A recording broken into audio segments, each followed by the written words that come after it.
আসসালামু আলাইকুম। আশা করি সকলে ভালো আছেন। আলহামদুলিল্লাহ, আল্লাহর রহমতে আমিও ভালো আছি। তো আপনাদের সামনে আমি কিছুদিন আগে, প্রায় 2 মাস আগে আপনাদের মাঝে ভিডিও দিয়েছিলাম যে আমি 100টি কোয়েল পাখির বাচ্চা নিয়ে এসেছি এবং সেগুলোকে ট্রেতে করে ব্রিডিং করেছিলাম। পুরো ভিডিও আপনাদের মাঝে আমি তুলে ধরিনি, নিজস্ব একটা বোধের কারণে, যে আমি তো ভাই নিজেই নতুন, তো আপনাদেরকে বোঝাবো কিভাবে, অথবা আপনাদেরকে বোঝাবো। তো আপনারা যদি আমার ভিডিওটি দেখে কপি করে আপনারা পালন করেন অথবা পালন করতে চান, সেখানে যদি আমার কিছু ভুল হয়ে যায় সেখানে আপনাদেরও ভুল হবে, যার ফলে আমি আপনাদের মাঝে সেগুলো তুলে ধরিনি, ফুল ভিডিও দেইনি। প্রায় 2 মাস যাবত আমি কোনো ভিডিও দিচ্ছিলাম না। তো কিছুদিন আগে থেকে আমি আবার ভিডিও দেওয়া শুরু করেছি, কারণ আমার পাখিগুলো 44 দিন বয়সে ডিমে চলে এসেছিলো। আমি মনে করতেছিলাম যে যদি আমি নিজেই পাখিগুলোকে ডিমে আনতে পারি, অথবা কোনো অসুখ বিসুখ ছাড়াই সেগুলোকে উন্নতভাবে পালন করে বড় করতে পারি, তাহলেই আপনাদের মাঝে ভিডিও দেবো, নতুবা নয়। তো আল্লাহর রহমতে আমি পেরেছিলাম। 44 দিন বয়সে আমার পাখিগুলো 8টি ডিম পেরেছে। তখনও আপনাদের মাঝে আমি ভিডিও দেইনি, দিতে চেয়েছিলাম, বাট দিতে পারি নাই, কারণ আমি আমার কলেজে নানা ধরনের প্রোগ্রাম ছিল, অথবা আমি বাসার অন্যান্য কাজে ব্যস্ত ছিলাম, যার ফলে আমি ভিডিও দিতে পারি নাই। তো এখন আমি ফ্রি, যার ফলে আমি ভিডিওগুলো দিচ্ছি আর কি আপনাদের মাঝে। ততটাও ফ্রি না, আমার ফ্রি টাইমগুলোতে আমি ভিডিও বানানোর চেষ্টা করি এবং আপনাদেরকে দেওয়ার চেষ্টা করি। তো এই কিছুদিন যাবত এই পাখিগুলোর ডিম আমি অনেকগুলো জড়ো করেছিলাম। জড়ো করার ফলে আমার 200টি ডিম হয়, সেগুলো আমার বন্ধুর ইনকিউবেটরে আমি দেই ফোটানোর জন্য।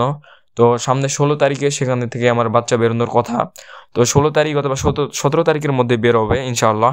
তো আশা করা যায় এই 16 অথবা 17 তারিখের মধ্যে যদি বাচ্চাগুলো বের হয়, তো আমি আপনাদেরকে দেখাবো এবং ফুল ভিডিওর মাধ্যমে বোঝাবো যে কীভাবে আপনারা সেগুলোকে নিয়ন্ত্রণ করবেন, অথবা সেগুলোকে ছোট থেকে বড় করে তুলবেন, যেটাকে ব্রুডিং কাল বলা হয়। ব্রুডিং কালটি আমি কীভাবে পার করতেছি সব কিছু আপনাদের সঙ্গে শেয়ার করার চেষ্টা করব ইনশাআল্লাহ।